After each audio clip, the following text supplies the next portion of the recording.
Bonjour les amis, j'espère que vous allez bien. Nos emplois du temps ont été complètement modifiés ces derniers jours, et oui. Donc aujourd'hui, je vais vous proposer, je vais vous montrer en fait ce que je fais actuellement. Je suis en train de fabriquer des masques de protection que je vais distribuer à mon réseau de distributeurs, les magasins Biocoop, voilà, pour qu'ils se protègent. Donc je vais vous montrer un peu la fabrication, si vous-même vous pouvez, si vous avez une machine à coudre et que vous pouvez aider, c'est tout à fait possible. Donc pour la réalisation de ces masques, je vous montre, hop, voilà, ici. Pour la réalisation de ces masques, je me suis procuré un patron de l'atelier Les bons ingrédients de la création. C'est une voisine qui me l'a donné, et du coup j'en ai fait une petite modification tout simplement en incurvant ici pour les joues, en fait, pour vraiment que c'est une forme tout à fait adaptée au visage. Et donc j'utilise du tissu imperméable, donc ça s'appelle du pull, c'est du polyuréthane laminé. C'est le textile avec lequel je fabrique des petites culottes pour mes couches lavables. Donc c'est un tissu à la fois respirant mais imperméable parce que vous avez une fine induction ici. Et un molleton de coton bio. Le molleton de coton bio, donc c'est un tissu qui est bien tissé, assez serré. Et donc on en parle beaucoup d'utiliser du molleton pour cette partie filtrante. Donc pour ce faire, je vais travailler sur la face tissée et non la face molleton. Voilà, donc la face tissée sera contre la peau et pas la face molleton. Donc ce que j'ai fait, c'est que j'ai marqué l'écran avec mon patron. J'ai marqué l'écran ici. Ce sont les crans de pliage. Vous voyez, on va plier comme ceci le masque. Donc moi je plie toujours vers le haut du masque et dans le même sens. Donc j'ai marqué ici pour mon tissu imperméable et là pour mon tissu absorbant, quoi, mon tissu. Donc on y va pour la fabrication. Donc là je vais commencer par faire les plis de mon masque. Donc on peut au préalable, alors vous voyez j'ai tracé, mais je peux cranter. Ça rend un peu le travail un peu plus simple, des fois avec le cran. Hop, les petits plis. Voilà, on va faire une couture de maintien, hein. C'est comme un bâti, c'est un bâti à la machine. Et je fais mes plis. Alors j'aime bien les faire à remonter vers le haut du nez, donc dans le même sens, hein, pour le côté droit et pour le côté gauche. Je fais toujours à remonter vers le nez. Hop. Et le dernier pli ici. Voilà. Je fais la même chose avec le tissu. Donc, hop, je travaille toujours sur l'endroit de mon tissu. Quoi, ce qui va être la face endroit. Voilà. Et je refais. Hop, hop, hop. Voilà.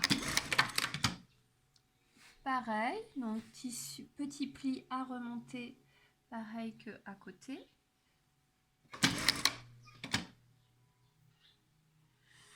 Et on y va pour le deuxième et on y va pour le troisième. Voilà, j'ai préparé mes deux côtés. Maintenant, je vais procéder à l'assemblage. J'ai mon endroit ici qui va en fait se retrouver sur l'extérieur. Et là, j'ai mon endroit qui va se retrouver à l'intérieur de mon produit. Donc je fais toujours un assemblage endroit contre endroit parce que c'est un masque que je vais retourner par la suite. Donc on va considérer que là on est sur l'endroit et là on est sur l'endroit. Donc je positionne comme ceci. Je fais bien attention que mon côté nez soit du même sens, hein, qu'on ne se retrouve pas comme ça, parce que là du coup on a une surface plane et là on a la partie un peu incurvée avec la position du nez. Et je vais faire l'assemblage à un bon centimètre. Hop. Donc on fait le passage des plis. Donc toujours un point d'arrêt début et fin. Bon, c'est pratique quand on a une machine automatique. Hop. Et on y va de l'autre côté aussi. Tac. On fait le passage du pli. On peut avoir à soulever le pied presseur pour faire le passage des plis. Voilà.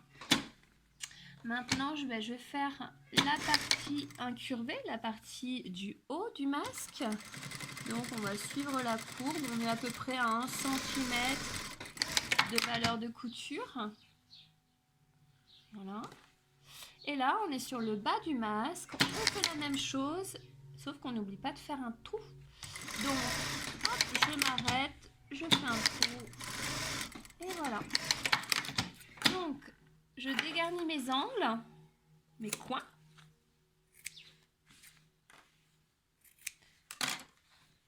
Mon assemblage est fait. Je n'ai plus qu'à retourner mon masque par le petit trou.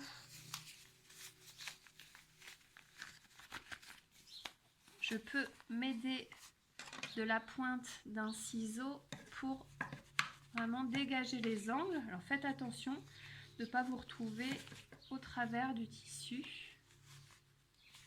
Donc, hop. Les 4 coins. Hop. Qu'est-ce que tu es là? Un petit bout de fil. Et voilà, ok. Ah oui. Voilà. Mon dernier angle. Voilà. Maintenant, on va faire les surpiqûres qui vont préformer le masque. Donc, on va rester à 1,5 cm, un bon gros centimètre et demi de piqûre ici.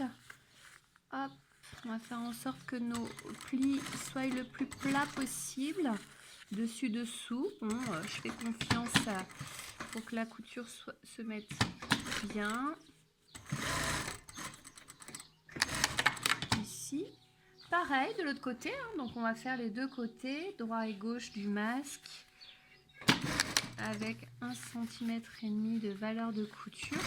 Ces coutures-là vont permettre de faire un bon préformage. Je sais pas si ça se dit préformage, mais bon, c'est pas grave, on va rajouter des mots dans le dictionnaire. Donc là j'ai toujours mon petit trou, c'est le bas de mon masque, donc je vais faire ma petite couture nervure. Alors pour finir, en fait là on est sur la finition mais qui a aussi son importance sur le préformage, on va veiller à vraiment à ce que la partie imperméable recouvre bien la partie absorbante. Pour des questions d'hygiène, je trouve que c'est plus intéressant et intelligent de le faire en sorte que la partie imperméable recouvre bien la partie absorbante. Et je fais idem, la même chose en piqûre nervure, hein, donc je suis au bord de mes épaisseurs tout simplement. Et voilà. Tout. Donc on va couper nos petits fils. Hop. Voilà.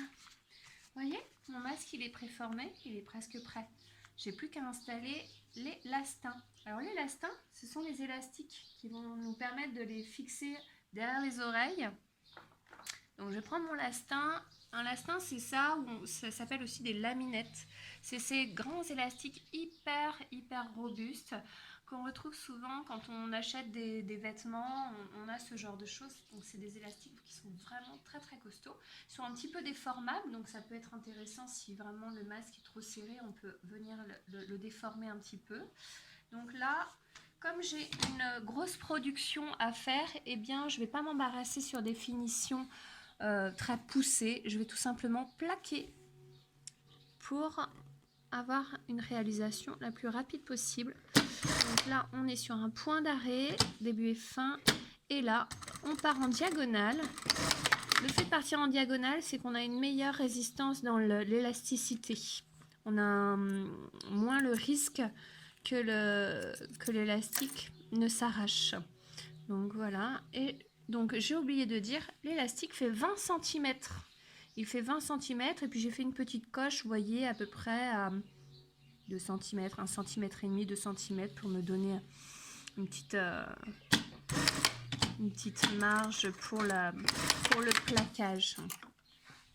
Donc là, on vient de faire d'un côté et on fait de l'autre. Voilà, je vous montre. Hop, une petite diagonale.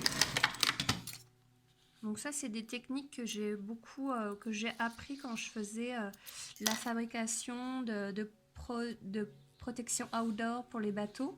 Quand on plaquait des sangles, c'était toujours en point zigzag. Il y avait une meilleure résistance à l'arrachement. Voilà. Tchouk. Notre masque terminé.